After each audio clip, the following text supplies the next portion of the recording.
ಪಾರ್ಕ್ನಲ್ಲಿ ಮಲಗಿದ್ದವನು ಚಿರನಿದ್ರೆಗೆ ಜಾರಿದ್ದಾನೆ. ಪಾರ್ಕ್ನಲ್ಲಿ ಮಲಗಿದ್ದವನ ಮೇಲೆ ಬೃಹತ್ ಮರ ಬಿದ್ದು ವ್ಯಕ್ತಿ ಸಾವನ್ನಪ್ಪಿದ್ದಾನೆ.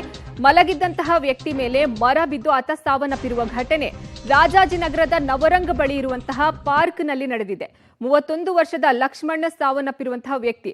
ಪಾರ್ಕ್ನಲ್ಲಿ ಈತ ಮಲ್ಕೊಂಡಿರ್ತಾರೆ. ಈ ಟೈಮ್ನಲ್ಲಿ ಮರ ಬಿದ್ದು ಈತ ಸಾವಿಗೀಡಾಗಿರುವಂತಹ ಘಟನೆ ನಡೆದಿದೆ. ರಾಜಾಜಿನಗರದ ನವರಂಗ್ ಬಳಿ ಇರುವಂತಹ ಪಾರ್ಕ್ನಲ್ಲಿ ಈ ಘಟನೆ ನಡೆದಿದೆ. 31 ವರ್ಷದ ಲಕ್ಷ್ಮಣ್ ಈ ಘಟನೆಯಲ್ಲಿ ಸಾವನ್ನಪ್ಪಿರುವ ವ್ಯಕ್ತಿ.